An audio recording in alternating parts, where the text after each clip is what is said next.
지금 공부할 시간 이제 우리 그리운 사람 공부하긴 할 건데 2시가 연결되어 있네요. 보기부터 읽어봅시다. 누구? 박수진의 도봉과 김용택의 그리운 사람은 각각 일제강점기와 1980년대 암울한 시대 현실. 그럼 이거 외지적 배경 줬는데 박수진의 도봉의 외지적 배경은 어디야? 일제강점기. 김용택의 그리운 사람에 대한 외지적 배경은 암울한 시대 현실. 자, 이렇게 읽어줘야 되겠죠? 그러고 나서 거기서 느끼는 괴로움, 안타까움들이 상징적인 시어, 비유, 표현들을 통해서 나타납니다. 정서가 드러냅니다. 그럼 정서는 안타까움과 괴로움이 드러나겠죠? 그리고 시공간적 배경이 드러날 겁니다. 그리고 현실에 대한 화자의 태도는 약간 다르기도 하다라는 공통점과 차이점 얘기했습니다. 그러면 자, 그리운 사람을 한번 봅시다. 쭉 넘어가서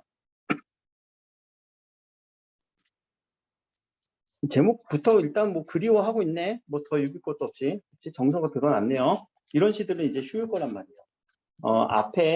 우리 앞에 시까지는 플라타나스라던가 또 낙파 혹은 그 전에 뭐 님의 침묵, 황혼 뭐 이런 여러 가지 시들은 1910년대, 20년대다 보니까 좀 어휘들도 좀 생소한 어휘들도 있어서 좀 어휘풀이를 많이 했지만 요 이후부터는 그렇게 어려운 어휘들은 많이 없어요. 그래서 모의고사 풀리시 해도 괜찮아. 한번 해보자. 자, 오늘도 해 다 저물도록 그리운 그 사람 보이지가 않습니다. 어떤 상황이에요? 그 사람이 보이지 않네요. 이건 상황으로 우리가 잡아주면 되겠지? 이런 상황 속에서 언제부턴가 우리의 가슴속 깊이 뜨거운 눈물로 숨은 그 사람. 자, 그 사람은 지금 어떤 상황? 숨어 있대. 숨은 사람이래. 그리고 오늘도 보이지 않습니다. 라고 얘기를 해요. 그럼 그 사람 지금 보이지 않네요. 그런 상황으로 잡아주시면 되고. 별 내용 아니잖아. 그냥 읽었을 때. 자, 모낸 논 가득 개구리들은 울고 있어. 개구리들이 울다 청각적 심상을 통해서 저기 저 산만 어둡게 일어나 돌아앉아 어깨를 들먹이며 울고 있습니다. 누가 울고 있다는 얘기야? 산이 울고 있네. 산이 울고 있어요. 무슨 표현처럼 보이지? 의인법. 오케이. 의인법도 쓰이고 있네요. 들먹이며 울고. 그럼 무슨 표현일까? 이 의인법을 통해서 얘기하려는 거는 뭘까? 산이 돌아앉아 어깨 들먹이면서 울고 있대. 응? 내 심정을 지금 누구한테 넣어버린 거야? 오케이. 어떤 상황이야? 이미 보이지 않아. 그 사람이 보이지 않아. 그럼 그 사람이 보이지 않으면 어떤 감정이 당연히 생겨? 슬프겠지. 그 슬픈 감정이 개구리들한테 혹은 산한테 투영을 시켜서 지금 여기서 거의 뭐 온 세상이 슬퍼한다 이런 느낌으로 읽어주고 있는 거죠. 그런 식으로 표현을 하고 있는 거죠. 그렇게 형상화시킨 거예요. 자신의 이런 감정을. 자, 보리떼 들풀은 들을 뚫고 치솟아. 자, 보리떼 들풀 또 두꺼운 글씨로 쓰여 있네. 들을 밝히지만 그 불길 속에서도 그 사람은 보이지가 않습니다. 여전히 보이지가 않아요. 근데 보리떼 들불은 도대체 어떤 불이길래 들불 본 적 있니 혹시? 나중에 그 들에다가 불을 놓거든? 그 추수 다 끝나고 다 태워버리는 거야. 그럼 그 태운 재가 뭐가 돼? 다음에 양분이 되죠. 그럼 한번 보자. 사진 보고 오자. 들불 이렇게 그냥 논에다가 들에다가 불을 엄청 그냥 피워버려요. 이게 하나의 축제로서 지금 제주도에서 하고 있어요, 실제로. 그럼 이게 그냥 좀 맑은 게 아니지. 엄청 밝지. 그런데도 보인대 안 보인대? 안 보인대. 그러니까 그런 안타까움을 조금 더 강조해 주려고 하는 소재인 것 같지 않니? 보리들불은 이렇게도 밝은데 안 보여라는 느낌으로.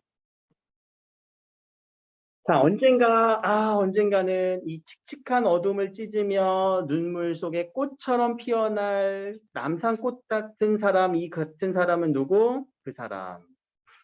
그럼 그 사람에 대해서 체념하고 있어? 단념하고 있어?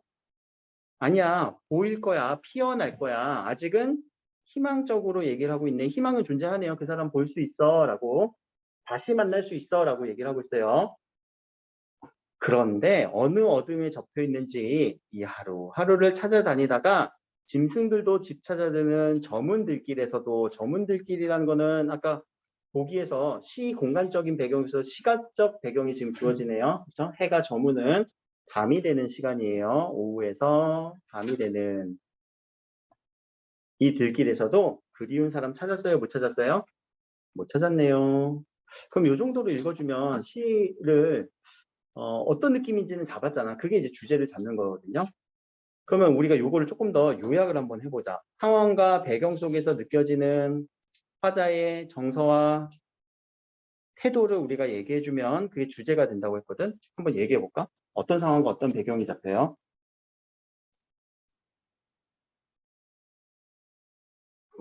응? 맞아. 그 사람이 보이지 않는 상황이야. 그냥 그렇게 얘기해줘도 되잖아. 그 사람이 보이지 않는 상황 속에서 뭐 하고 있어? 어떤 태도, 어떤 정서? 태도는 찾으려고 노력하고 있지. 근데 감정은 찾았다 이거야? 아니지. 그럼 어떤 감정이 들어? 그리움의 감정이라고 들리죠? 그래. 그리움. 누구에 대한 그리움? 그 사람에 대한 그리움. 요 감정 찾을 때 내가 요거는 방법적인 건데 하나만 더 얘기할게요. 네, 감정은 쉽게 얘기하면 두 가지라고 얘기했지. 뭐라고 뭐?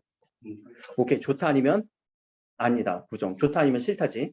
이게 첫 스텝이야. 여러분들이 감정 찾으라고 하면은 요 뒤에까지 한 번에 가려고 하거든요.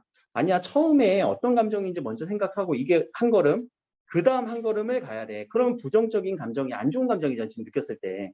거기에서 우리가 얘기할 수 있는 걸 조금 더 구체적으로 표현해 볼까? 그리움도 있고 또 외로움도 있지 않을까? 또 슬픔도 있지 않니? 어. 이렇게 스텝을 나눠서 한 발자국 가서 일단 부정적이네? 그러면 구체적으로 어떤 감정일까? 좀 더 생각해 보세요.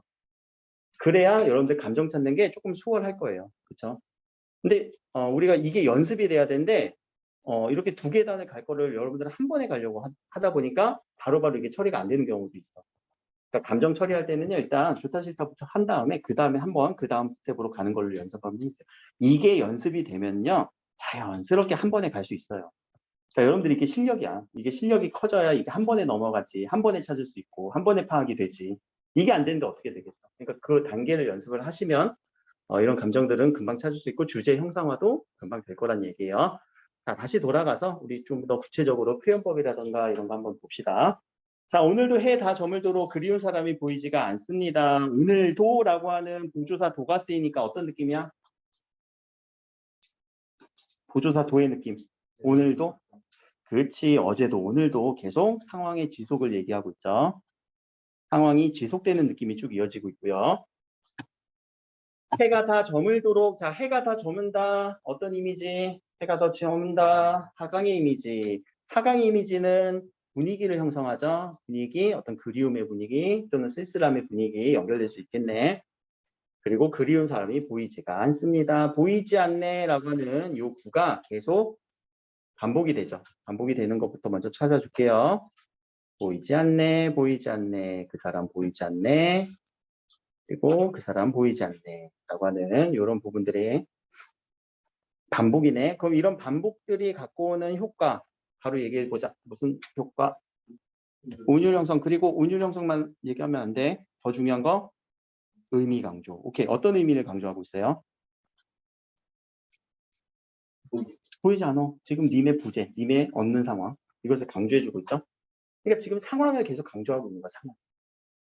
상황. 지금 님이 없는 상황을 강조하면서 자신의 무슨 마음을 표현하겠다? 님에 대한 어떤 그리운 감정을 표현하겠다.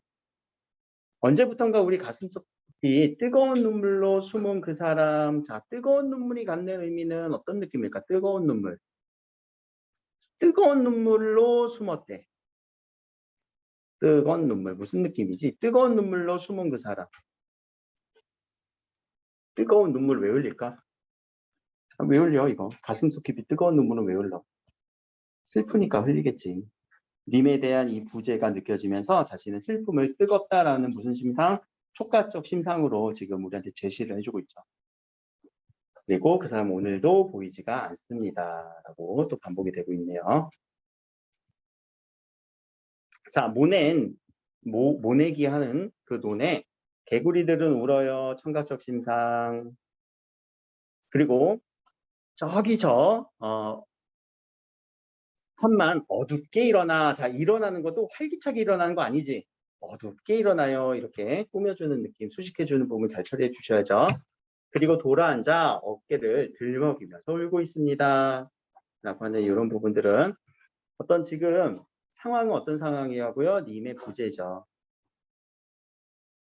님의 부재 상황에 대한 이 화자의 인식이죠. 근데 그 인식이 긍정적일 수 없어. 부정적인 인식일 거야. 님의 부재에 대해서 화자가 부정적으로 인식하고 있나요? 화자의 인식을 드러내고 있습니다. 혹은 화자의 내면을 드러내고 있습니다. 화자의 감정을 형상화하고 있습니다. 여러 가지로 표현할 수 있을 것 같아요. 아까 얘기했던 의인법까지 산이 들녘이 놀고 있습니다. 그러니까 이런 의인법이라고 찾아주는 것도 좋지만 의인법이 계속 왜 쓰였어? 의인법이 왜 쓰였어? 라는 것까지도 여러분들이 얘기할 수 있으면 좋아요. 이런 걸 표현해 주려고 님의 부재 그리고 화자의 인식을 표현해 주려고.